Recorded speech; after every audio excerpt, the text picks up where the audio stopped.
Me and my ADHD fight constantly. Me and my brain are not friends. Hello, let me give you the pleasure of hearing about my ADHD. Before I start though, let me tell you a little something.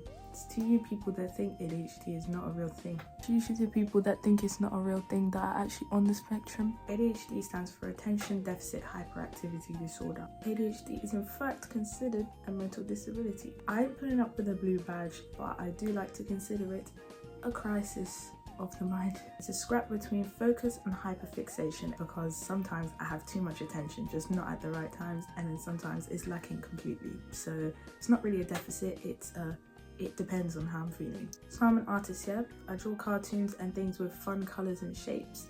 You would think it would be easy to just pump out work like it's nothing, but you have no idea. Let's start by saying nothing ever really gets done with this mind, and I'm not the biggest fan of that. The amount of bigger projects that I have in mind, but I just never start them. The perfectionism is crazy. If I don't see that it's perfect straight away, I will not set a hand phalange on that activity ever again. The effort it takes to do simpler tasks like doodle every day, which is actually very good for you by the way, but I will also sit there for 5 hours straight running off of thoughts and prayers, breaking my back completely to complete something, and then when it's completed, I spend another hour tweaking it when it doesn't even need touching in the first place. Simple things are hard. Bigger things are hard. Sometimes I have to trick my brain into doing things. Be like, oh, you can have a sweet treat if you do this. You can play on your Nintendo Switch if you do this. It's crazy because neurotypical people could just get up and do it and get on with it. Me, I have to coerce myself. I have to bribe myself.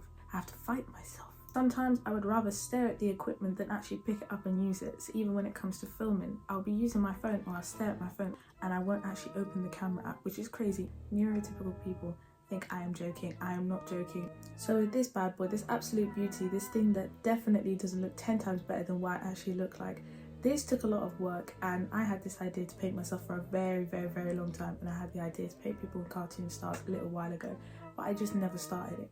With this though, I absolutely loved it, but I did smudge some of the lettering at the bottom. The more I looked at it, the more I stared at it, I was like, that O is not looking good, and I can't have my best piece so far having blatant smudges in the O. So yes, I archived the post, I fixed it, and now I have to go out my way to repost it. It'll be reposted by the time this video goes up.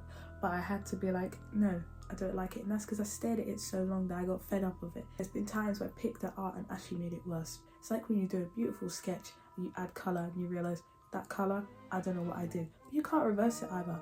There's no undo button, but you stare so long and you get so nitpicky that you actually sometimes ruin the piece, or you spend way too long thinking about it. That is me. I'm also glad that I'm aware that I do things like this because it's very real and it happens all the time, which is why I don't really finish much sometimes.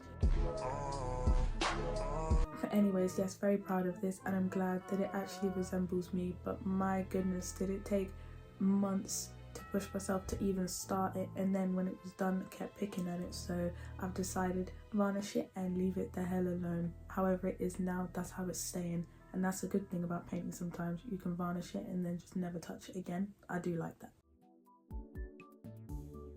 ADHD makes you feel like the smartest or the dumbest person in the world, and I'm gonna admit most of the time it's the dumbest. I do think when you deep it, that's kind of crazy because we do things in ways that other people don't do it. We're really good at coming up with solutions to things, thinking outside of the box. So if anything, we're actually extra cool, but we're just so hard on ourselves. And there's this thing that I've learned kind of recently called rejection sensitivity disorder, where we don't take rejection and criticism well, and it does really affect us, and it affects me personally because then I'm just like, oh, this was not good enough. And then people are like, this was sick, what do you mean? But it's really difficult to be nice to yourself even when other people are being nice to you. Now I'm older, I confirm mean things, but I would say even as little as a few years ago, if someone said something slightly off, I'd have my head in my hands, sweating, heart pounding, thinking it's the end of the world and that I'm just absolutely terrible what I do. I didn't come out of my mum amazing at art. I pushed and tried, and she also did, and I apologise, but that's just the way of life, mum. I really did my best to improve myself, and now my drawings look less like the monsters that hide under the bed. It doesn't look so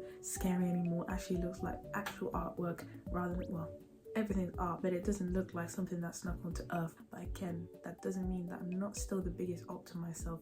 I always really wanted to be a performer, and I've always wanted to be a content creator. And if you know how I was as a child, it makes sense, because I was always the one at the front of performances, always dancing, doing my clarinet shows, always going to drama club. I was so loved at football club and multi-sports. I was that kid that everyone knew, all the teachers loved. But that doesn't mean that didn't come with a consequence later, because when I thought I still had that within me, I kind of didn't as a teenager, and I didn't want to show my face. I was too embarrassed, and it just was like, oh, why show your face? The angles aren't right, you don't look good, like the way you speak is weird, people are gonna find it weird to watch you and stuff, no one's gonna support you. And it was just like, damn, like I was really on myself, like I was really beating my own self down. I really was my biggest It's even worse with ADHD, because everything is just, you feel everything just so much differently, just so much more intensely. I also had a period of time where I didn't draw for a little bit, and the negative self-talk is crazy. But like, what's the point? There's no point showing your face because you're not gonna get anywhere. It's crazy that you tell yourself that, because that's stuff that haters tell you, but again, you are your biggest hater. At the comparison game, bruv, it's actually terrible. You always see someone and you're like, oh, this person's doing better than me, and you think that's the end of the road. No, get up and keep fighting, bro. I really should take my own advice. I have so many hobbies and desires and skills that I want to work on. Of course, I have stuck with art, but I've also done plenty of other things. I've done nail art, sewing, baking, dance. I have designed clothing, I've done design in general, I've done website. The amount of stuff I've done is crazy. I have so many random skills. Funny thing is, you don't see me doing any of them except the drawing and the occasional dancing, which is also very rare, because it's very overwhelming having so many things that you want to do, because then you actually don't pick anything. It comes to a point where you get overly overwhelmed, which is another thing with ADHD, and then you just get bored, because you're like, okay, you start panicking and then your energy drops completely, and then you just don't do it. All these ideas, dancing around a campfire, and I just sit and stare, and I'm thinking, who's going in the pit? Who's going in the pit and who's surviving?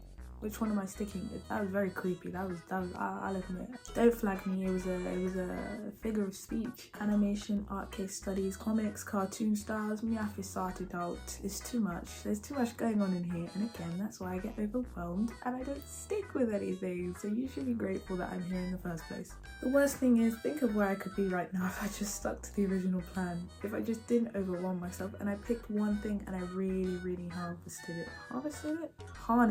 What if I did just stick with one thing? Where could I be now? I think I'd be living a lot more comfortably, but sometimes that will rob your joy. Oh shit. Honestly, if I stay consistent, I think life would be a fair bit different. You know, I am every woman, it's all in me. I just want to do everything. Decision fatigue is a real thing. Oh, Jesus. My favourite ADHD terms: decision fatigue, RSD, and hyperfixation. As I was saying before, there's always too much to choose from, and either I don't know what to choose or it has to be perfect straight away. Why do you think I left YouTube for so long and I get rid of my new ideas so quickly? Oh, funny you mentioned that last one, because I thought it was my time to shine and then you forced me to go away. No bro, that is not what happened. You asked for some time off because Halloween took a toll on you. I gave you the time off and then you just never hit me up again. The people have been asking for you. No, I just think you didn't have the time for me, so you forced me to take time off. And you know what? It's funny, Kai, because this is not the only scenario where you do things like this. You've got so much potential, so many things you could be doing that are great, and you just don't put any action into them. And it's just a bit disappointing. It's a bummer, really, because you've got the skill. You know? Slap me with that guilt. Listen, man, I will bring you back. At the end of the day, Kai, don't worry about it. I'm going to go film TikToks regardless, because the people need me and they definitely want me.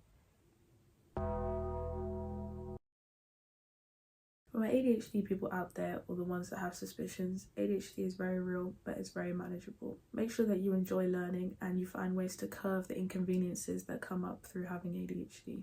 It doesn't make you less of a creative, it doesn't make you less of a person. If anything, it makes you more of both. ADHD people are very special. They can yap your ear off about interests, just, random things just because, which makes them very intelligent. They're very good at reading the room.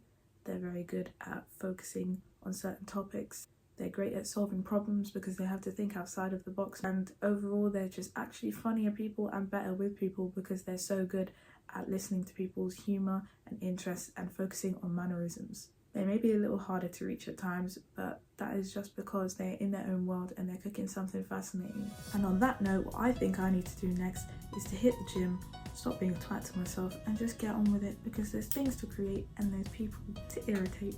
I just wanted to put it out there. The door is there. How did Waluigi get in? The window is open. He crawled through the window because I wasn't answering my phone. He decided to take other measures.